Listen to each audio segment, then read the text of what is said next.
여러분 T3 채널 오셨으면 구독이랑 좋아요 하나씩 눌러주시고요. 알림 설정도 켜두시면 이런 소식 제일 빠르게 받아보실 수 있어요. 자, 바로 본론 들어갑니다. 2026년 2월 17일 텍사스 기가팩토리에서 역사적인 순간이 하나 찍혔습니다. 테슬라 사이버캡이 생산 라인을 공식적으로 떠났거든요. 그냥 차 한 대 나온 거 아니냐고요? 아니요, 이건 단순한 제조 이정표가 아니에요. 우리가 알던 이동수단의 개념 자체가 오늘부터 바뀌기 시작했다고 봐도 과언이 아닙니다.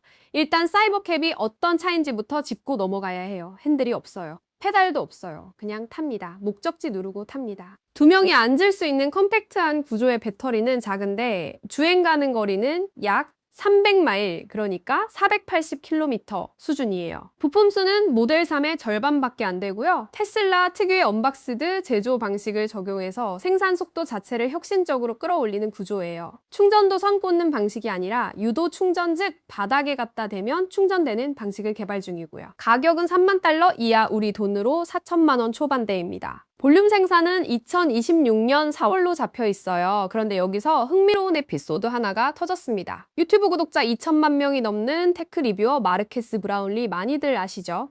MKBHD요. 이분이 2024년 10월 테슬라 위 로봇 행사를 보고 나서 한마디를 했거든요. 일론 머스크가 2027년 전에 사이버캡을 3만 달러 이하로 소비자한테 팔 수 있다고 하는데 절대 안 된다. 진짜로 그게 된다면 내가 카메라 앞에서 머리를 밀겠다고요. 그게 얼마나 자신 있었냐면 아예 대놓고 공개 발언으로 못 박아놨어요. 일론 머스크 타임라인은 항상 밀린다. 이건 노토리어스한 일론 스타일이다. 이렇게 말한 거잖아요. 근데 이번에 사이버캡 첫 생산 소식이 X에 퍼지자마자 MKBHD 머리 밀린 합성 사진들이 X 전체에 도배됐습니다. 테슬라 FS3 장기 테스터로 유명한 홀 마스케탈로그가 그 합성 이미지를 올렸고 여기에 일론 머스크 본인이 직접 댓글을 달았어요. 거나 해펀이라고요? 웃음 이모지랑 함께. 그리고 또 다른 X 유저가 그럼 진짜로 3만 달러 이하의 2027년 전에 소비자한테 판다는 거냐? 고 직접 물었는데 머스크가 단 한 단어로 답했습니다. Yes, 이 한마디가 지금 테슬라 커뮤니티를 완전히 뒤집어놨고 MKBHD의 머리카락 운명이 진짜로 위협받는 상황이 된 거예요. 자, 근데 여기서 현실적인 얘기도 해야 돼요. 지금 당장 사이버캡이 엄청난 속도로 쏟아져 나오냐? 그건 아니에요. 머스크 본인이 이미 예전부터 얘기했던 부분인데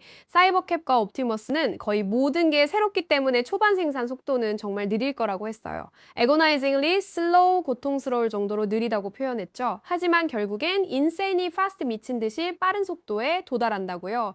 그게 테슬라 방식이기도 하고요. 그래서 이 사이버캡이 실제로 어떤 변화를 가져오냐 양면으로 좀 뜯어볼게요. 긍정적인 면부터 가죠. 사이버캡이 로보택시 네트워크로 운영되면 마일당 비용이 0.20달러까지 내려갈 수 있다고 해요. 지금 우버나 리프트 타면 마일당 얼마 나오는지 생각해보면 이건 정말 말이 안 되는 수준으로 싼 거예요. 차를 살 필요가 없어질 수도 있죠. 차 사면 할부금에 보험료에 사는 순간부터 가격이 떨어지잖아요. 근데 사이버캡을 테슬라 로보택시 네트워크에 등록해두면 내가 안 쓰는 시간 동안 차가 알아서 돈을 벌어와요. 수동적 수입 패시브 인컴이 생기는 거예요. 도시 입장에서도 주차장이 줄어들고 그 공간을 공원이나 주택으로 전환할 수 있어요. 공유 전기차가 늘어나면 배기가스도 당연히 줄어들고요.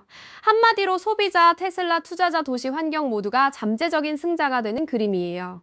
근데 어두운 면도 있어요. 솔직히 말해야죠. 우버리프트 택시 기사들, 이분들 일자리가 없어질 수 있어요. 미국에서만 수십억 마일의 라이드 헤일링 이동이 이루어지고 있는데 그걸 전부 로봇이 가져가면 수백만 명의 운전기사가 직업을 잃는 거잖아요. 게다가 파급 효과도 있어요. 부품 공급업체 정비사 보험 사정인 심지어 대중교통까지 수요가 줄어들 수 있다는 분석도 있고요. 2025년 추정치 기준으로 AI와 관련된 일자리 감소가 5만에서 30만 건에 달할 수 있다는 전망도 나왔어요.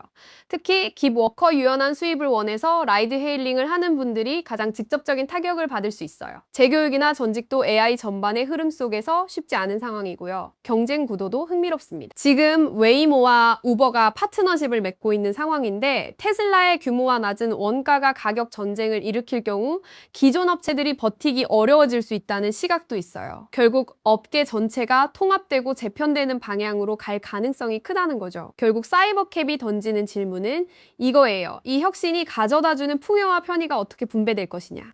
자동화로 누군가는 더 잘 살게 되고 누군가는 삶의 기반을 잃는다면 그걸 사회가 어떻게 다룰 것이냐. 재교육 프로그램 사회 안전망 단계적 배포 정책 같은 게 함께 준비되지 않으면 이 교통혁명은 동시에 경제 불평등을 심화시키는 사건이 될 수도 있어요. 테슬라가 약속한 타임라인을 지키느냐, 자율주행이 진짜로 안전하고 믿을 수 있느냐, MKBHD가 진짜로 머리를 미느냐, 이 세 가지 다 앞으로 두고 볼 포인트예요. T3에서는 이 이야기 계속 따라갈 거니까 구독이랑 알림 설정 켜두시면 제일 먼저 소식 받아보실 수 있어요. 오늘도 봐주셔서 고맙습니다.